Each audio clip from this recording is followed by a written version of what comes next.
Hi friends, welcome back to our channel. 8ാം ക്ലാസ്സിലെ biology ജീവശാസ്ത്രം പേപ്പറാണ് നമ്മൾ നോക്കുന്നത്. ഓൾറെഡി നമ്മൾ ഫിസിക്സ്, കെമിസ്ട്രി അപ്ലോഡ് ചെയ്തിട്ടുണ്ട്. ഇംഗ്ലീഷ് മീഡിയവും മലയാളം മീഡിയവും അപ്ലോഡ് ചെയ്തിട്ടുണ്ട്. അപ്പോൾ ആവശ്യമായിട്ടുള്ള കൂട്ടുകാർ തീർച്ചയായും പോയി കാണണം.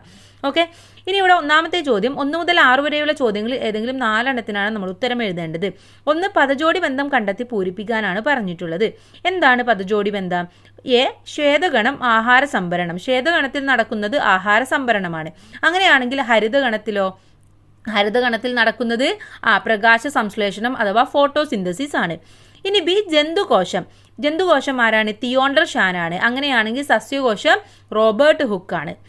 ഇനി 2, ചുവടെ നൽകിയിരിക്കുന്ന ധർമ്മങ്ങൾ നിർവഹിക്കുന്ന യോജക കല ഏതെന്ന് തിരിച്ചറിഞ്ഞ് പേരെഴുതാനാണ് പറഞ്ഞിട്ടുള്ളത്. എന്തൊക്കെയാണ് ഇവിടെ തന്നിട്ടുള്ളത്? പദാർത്ഥ സംവഹനം അഥവാ കണ്ടൻസേഷൻ ഓഫ് മെറ്റീരിയൽസ്. അടുത്തത് തന്നിട്ടുള്ളത് രോഗപ്രതിരോധം അഥവാ make the body resistance to diseases. ഇത് രണ്ടും നിർവഹിക്കുന്നത് ആരാണ്? നമ്മുടെ ശരീരത്തിലെ ഓരോ പദാർത്ഥങ്ങളെയും സംവഹനം ചെയ്യുന്നതും രോഗങ്ങളെ പ്രതിരോധിക്കുന്നതും ആരാണ്? രക്തമാണ്. അപ്പോൾ ഇവിടെ ആൻസർ എന്ന് പറയുന്നത് രക്തം. ഇനി 3, ചുവടെ നൽകിയിരിക്കുന്ന പ്രസ്താവനകളിൽ അടിവരയിട്ട ഭാഗത്ത് തെറ്റുണ്ടെങ്കിൽ തിരുത്തി എഴുതാനാണ് പറഞ്ഞിട്ടുള്ളത്. 1, എ, അണ്ഡകോശം ഉൽപ്പാദിപ്പിക്കുന്നത് അണ്ഡവാഹിയാണ് എന്നാണ് പറഞ്ഞിട്ടുള്ളത്. ആരാണ്? അത് തെറ്റാണ്. അണ്ഡകോശം ഉൽപ്പാദിപ്പിക്കുന്നത് അണ്ഡാശയമാണ്. ഓക്കെ. 2, അമ്നിയോട്ടിക് ദ്രവം ഗർഭസ്ഥ ശിശുവിനെ നിർജ്ജലീകരണത്തിൽ നിന്നും സംരക്ഷിക്കുന്നു. അതെന്താണ്? ശരിയായ സ്റ്റേറ്റ്മെന്റ് ആണ്. ഇനി 3ാമത്തേത്, ഗർഭാശയത്തിൽ വെച്ചാണ് ബീജ സംയോഗം നടക്കുന്നത്. അതെന്താണ്? ശരിയാണോ? അല്ല, തെറ്റാണ്. എവിടെ വെച്ചിട്ടാണ്? അണ്ഡവാഹിനി കുഴലിൽ വെച്ചിട്ടാണ് ബീജ സംയോഗം നടക്കുന്നത്. 4, ഒറ്റപ്പെട്ടത് കണ്ടെത്തി മറ്റുള്ളവയുടെ പൊതു സവിശേഷത എഴുതാനാണ് പറഞ്ഞിട്ടുള്ളത്. അപ്പോൾ ആദ്യം ഒറ്റപ്പെട്ടത് കണ്ടെത്തണം അല്ലേ. അപ്പോൾ ഇവിടെ ഏതൊക്കെയാണുള്ളത്? Grey giant, angora, muscovy, white giant. ഇത് എന്താണ്? മസ്കവി എന്നുള്ളതാണ് ഒറ്റപ്പെട്ടത്. കാരണം ഇത് താറാവിൻ്റെ ഇനമാണ്, മറ്റുള്ളവ മുയലിൻ്റെ ഇനമാണ്. ഓക്കെ, മസ്കവി എന്നത് താറാവിൻ്റെ ഇനത്തിൽപ്പെട്ടതാണ്. മറ്റുള്ളവ okay, grey giant, Angora, white giant ഇതെല്ലാം മുയലിൻ്റെ ഇനത്തിൽപ്പെട്ടതാണ്. ഇനി 5, പരിസ്ഥിതി സംരക്ഷണത്തിനായി പ്രവർത്തിക്കുന്ന ഏതെങ്കിലും 2 സംഘടനകളുടെ പേരെഴുതാനാണ് പറഞ്ഞിട്ടുള്ളത്. ഏതൊക്കെ എഴുതാം? IUCN അഥവാ international union of conservation of nature. അടുത്തത് നമുക്ക് എഴുതാം WW വേൾഡ് വൈൽഡ് ലൈഫ് അല്ലേ. അപ്പോൾ അത് രണ്ടും നമുക്ക് എഴുതാവുന്നതാണ്. ഇനി അടുത്തത് 6, തെങ്ങിന്റെ ശാസ്ത്രീയ നാമമാണ് കൊക്കോസ് നോസിഫെറ. ഇതിൽ അടിവരയിട്ട ഭാഗം സൂചിപ്പിക്കുന്ന വർഗീകരണത്തിന്റെ പേരെഴുതാനാണ് പറഞ്ഞിട്ടുള്ളത്. ഏതാണ് ഇവിടെ അടിവരയിട്ട ഭാഗം എന്ന് പറയുന്നത്? അടിവരയിട്ട ഭാഗം എന്ന് പറയുന്നത് കൊക്കോസ് എന്നുള്ളതാണ്. അപ്പോൾ ഇത് ഈ കൊക്കോസ് എന്നുള്ളത് ജീനസ് അഥവാ ജീനസ് എന്ന വർഗീകരണത്തിൽ നിന്നാണ് വരുന്നത്. ജീനസ് എന്ന വർഗീകരണത്തിൽ. ഇത് ടെക്സ്റ്റ് ബുക്കിൽ ഡീറ്റെയിൽ ആയിട്ട് പറയുന്നുണ്ട്. അപ്പോൾ കൂട്ടുകാരെ ഭാഗമൊക്കെ ഒന്ന് നന്നായിട്ട് വായിച്ച് മനസ്സിലാക്കി വെക്കുക. ഇനി അടുത്ത ചോദ്യത്തിലേക്ക് കടക്കാം. 7 മുതൽ 13 വരെയുള്ള ചോദ്യങ്ങൾ ഏതെങ്കിലും 5 എണ്ണത്തിനാണ് നമ്മൾ ഉത്തരം എഴുതേണ്ടത്. ഓരോന്നിനും 2 സ്കോർ വീതമാണ് നൽകിയിട്ടുള്ളത്. ഓക്കെ. ഇനി 7, ചുവടെ നൽകിയിരിക്കുന്ന പരാഗരേണുവിന്റെ ചിത്രം നിരീക്ഷിച്ച് ചോദ്യങ്ങൾക്ക് ഉത്തരം എഴുതാനാണ് നമ്മളോട് പറഞ്ഞിട്ടുള്ളത്. ഓക്കെ. അപ്പോൾ ഇവിടെ ഒന്നാമത്തെ ചോദ്യം എന്ന് പറയുന്നത് എക്സ് എന്ന് സൂചിപ്പിച്ചിരിക്കുന്ന ഭാഗം ഏതെന്ന് നമ്മൾക്ക് കണ്ടെത്തണം. ഏതാണ് എക്സ് എന്ന് സൂചിപ്പിക്കുന്ന ഭാഗം ഏതെന്നാണ് കണ്ടെത്തേണ്ടത്. ഏതായിരിക്കും? ഇവിടെ 2 എണ്ണമുണ്ട്. ഒന്ന് ട്യൂബ് ന്യൂക്ലിയസ് ആണ് അല്ലേ. അടുത്തത് ഏതാണ്? ജനറേറ്റീവ് ന്യൂക്ലിയസ് ആണ്. അപ്പോൾ എക്സ് എന്ന് പറയുന്നത് ജനറേറ്റീവ് ന്യൂക്ലിയസ് ആണ്. ഇനി പരാഗണത്തിന് ശേഷം എക്സിനുണ്ടാകുന്ന മാറ്റം എന്താണെന്ന് എഴുതാനാണ് പറഞ്ഞിട്ടുള്ളത്.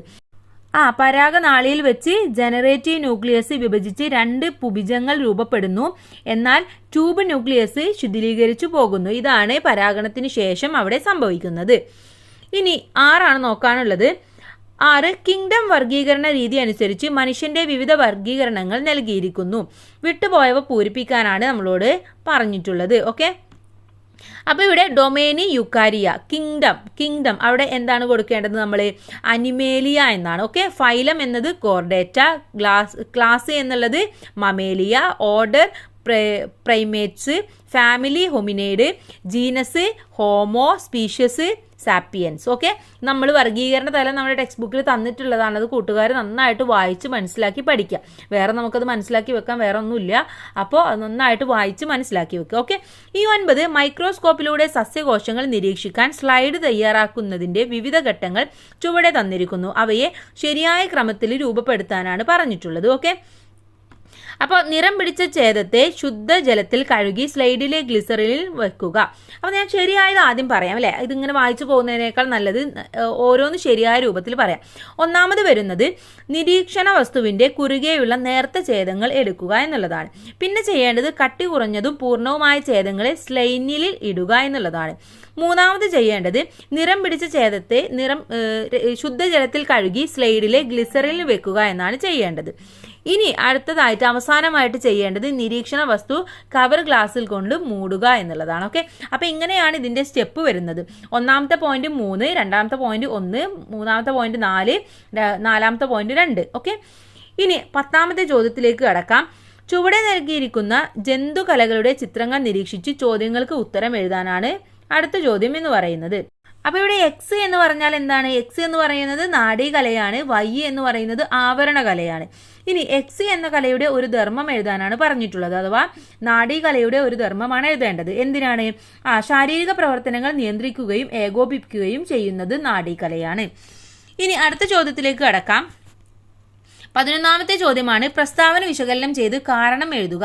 ആൺകുട്ടികളെ അപേക്ഷിച്ച് പെൺകുട്ടികൾ കൗമാര കാലഘട്ട വളർച്ചയിൽ വേഗത്തിൽ നടക്കുന്നു. അത് എന്തുകൊണ്ടാണ് അങ്ങനെ പറയുന്നത് എന്നാണ് ഇവിടെ നമ്മൾ എഴുതേണ്ടത്. എന്തുകൊണ്ടായിരിക്കും അത്തരം ഒരു പ്രസ്താവന? അങ്ങനെ ശരിയാണോ? അത് എന്താണ് നിങ്ങൾക്ക് തോന്നുന്നത്? ശരിയാണല്ലേ. ആൺകുട്ടികളെ അപേക്ഷിച്ച് പെൺകുട്ടികളിൽ കൗമാരഘട്ട വളർച്ച വേഗത്തിൽ നടക്കുന്നു.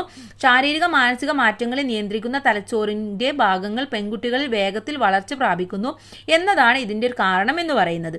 ദ്രുതഗതിയിലുള്ള ശാരീരിക മാറ്റങ്ങൾക്കൊപ്പം തീവ്രമായ മാനസിക വൈകാരിക മാറ്റങ്ങളും ചേർന്ന് കൗമാരത്തെ സവിശേഷമായ ഘട്ടമാക്കി മാറ്റുന്നു.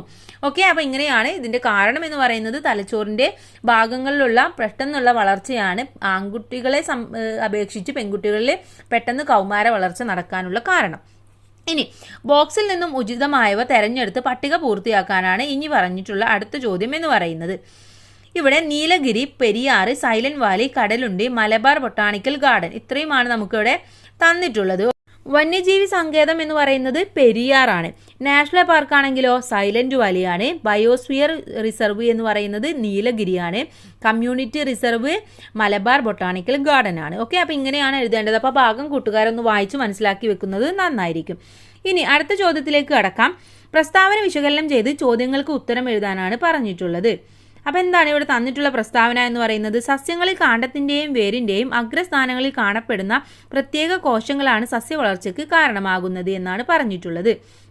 ഓക്കെ, അപ്പോൾ കോശങ്ങളുടെ പേരെഴുതാനാണ് പറഞ്ഞിട്ടുള്ളത്. 2 അവയുടെ പ്രത്യേകതകളും നമ്മൾ എഴുതണം. അപ്പോൾ ആദ്യം എഴുതേണ്ടത് എന്താണ്? കോശങ്ങളുടെ പേരാണ്.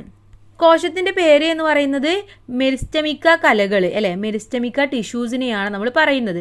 ഇതിൻ്റെ 2 പ്രത്യേകതകൾ എഴുതാൻ പറഞ്ഞിട്ടുണ്ട്. എന്തെഴുതാം നമുക്ക്? എന്തൊക്കെ പ്രത്യേകതകളാണ് അതിനുള്ളത്? അത് സസ്യങ്ങളിലും കാണ്ഡത്തിൻ്റെയും വേരിൻ്റെയും അഗ്രസ്ഥാനങ്ങളിൽ കാണപ്പെടുന്ന പ്രത്യേക തരം കോശങ്ങളാണ് മെരിസ്റ്റമിക്ക കോശം. ഇവയുടെ ത്വരിതഗതിയിലുള്ള വിഭജനം സസ്യങ്ങൾക്ക് വളർച്ച നൽകുന്നു. ഓക്കെ, ഇനി അടുത്ത ചോദ്യത്തിലേക്ക് കടക്കാം. 14 മുതൽ 17 വരെയുള്ള ചോദ്യങ്ങൾ ഏതെങ്കിലും 2 എണ്ണത്തിന് ഉത്തരം എഴുതാനാണ് നമ്മളോട് പറഞ്ഞിട്ടുള്ളത്. എന്താണ് 14ാമത്തെ ചോദ്യം? ആവാസ വ്യവസ്ഥയിലെ ജീവബന്ധങ്ങളും അവയുടെ ഉദാഹരണങ്ങളും ബോക്സുകളിൽ നൽകിയിരിക്കുന്നു. അവയെ മാതൃക അനുസരിച്ച് ജോഡി ചേർത്ത് എഴുതാനാണ് നമ്മളോട് പറഞ്ഞിട്ടുള്ളത്. ഓക്കെ, അപ്പോൾ ഇവിടെ ബോക്സ് നമുക്കൊന്ന് നോക്കാം. ജീവബന്ധങ്ങൾ, ഉദാഹരണങ്ങൾ. ഇരപിടുത്തവുമായി ബന്ധപ്പെട്ടത് ഏതാണ്? ഇരപിടുത്തവുമായി ബന്ധപ്പെട്ടത് കടുവയും മാനും. ഇനി മ്യൂച്വലിസവുമായി ബന്ധപ്പെട്ടത് ഏതാണ്? പൂവും പൂമ്പാറ്റയും. പരാദജീവനവുമായി ബന്ധപ്പെട്ടതാണ് മാവും മിത്തൽക്കണ്ണിയും. ഇനി കമൻസലിസവുമായി ബന്ധപ്പെട്ടതാണ് മാവും മരവാഴയും. ഓക്കെ, അപ്പോൾ ഇങ്ങനെയാണ് ഇതിനെ ജോഡികളാക്കി എഴുതേണ്ടത്. 15 ചുവടെ നൽകിയിരിക്കുന്ന കോശാംഗങ്ങളിൽ ഏതെങ്കിലും 3 എണ്ണത്തിന്റെ ഓരോ ധർമ്മം എഴുതാനാണ് അടുത്ത ചോദ്യം എന്ന് പറയുന്നത്. 1 എൻഡോപ്ലാസ്റ്റിക് റെറ്റിക്കുലം ആണ്. എൻഡോപ്ലാസ്റ്റിക് റെറ്റിക്കുലം.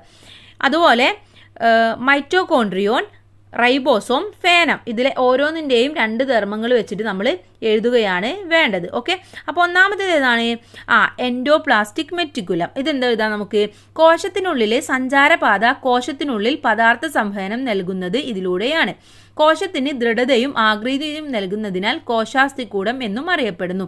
അപ്പോൾ ഇതിവിടെ നിങ്ങൾക്ക് എഴുതി കാണിക്കുന്നൊന്നുമില്ല, കാരണം നിങ്ങൾ ടെക്സ്റ്റ് ബുക്കിൽ ഡീറ്റെയിൽ ആയിട്ട് ഇത് പറയുന്നുണ്ട്. വെറുതെ അത് മറിച്ച് നോക്കിയാൽ നിങ്ങളൊന്ന് വായിച്ച് പഠിച്ചാൽ മാത്രം മതി.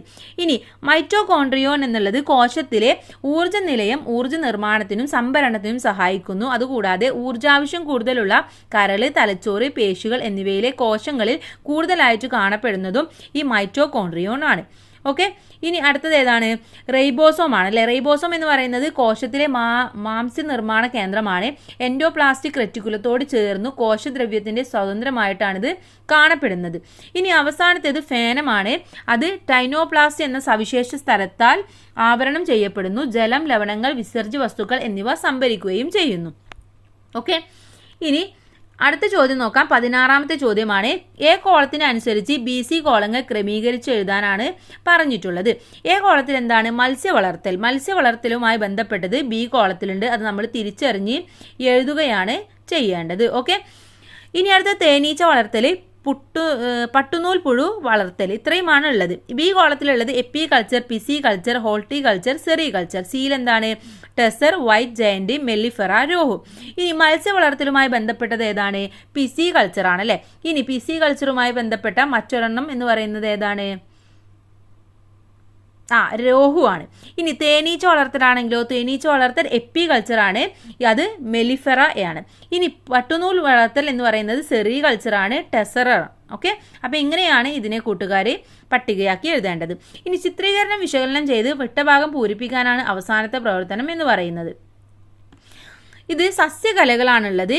കോൾക്കൈമ, ഇനി ഫ്ലോയം. അപ്പോൾ എ എന്നുള്ളിടത്ത് നമ്മൾ എന്താണ് എഴുതേണ്ടത്? സംവഹന കലകളാണ് അല്ലേ. കോളൻ കൈമ സംവഹന കലകൾ, ഫ്ലോയം, അങ്ങനെയാണ് അതിൻ്റെ ഒരു അത് പാർട്ടീഷൻ ചെയ്തിട്ടുള്ളത് എന്ന് പറയാം. ഇനി ബിയിൽ എന്താണ് എഴുതേണ്ടത്? ബിയിൽ എഴുതേണ്ടത് നമ്മൾ സസ്യഭാഗങ്ങൾക്ക് വഴക്കവും താങ്ങും നൽകുന്നതാണ് കോളൻ കൈമ എന്ന് പറയുന്നത്. ഇനി സംവഹന കലകളോ ജലവും ലവണവും ഇലകളിൽ എത്തിക്കുന്നു. ഫ്ലോയം ആണെങ്കിലോ ഇലകളിൽ തയ്യാറാക്കിയ ആഹാരം സസ്യത്തിന്റെ വിവിധ ഭാഗങ്ങളിൽ എത്തിക്കുകയാണ് ചെയ്യുന്നത്. അപ്പോൾ ഇത്രയുമാണ് ഈ ക്വസ്റ്റ്യൻ പേപ്പർ എന്ന് പറയുന്നത്. അപ്പോൾ എല്ലാ കൂട്ടുകാരും പറഞ്ഞ ഭാഗങ്ങളെല്ലാം നന്നായിട്ട് പഠിച്ച് മനസ്സിലാക്കി വെക്കുക. All the best. Thank you.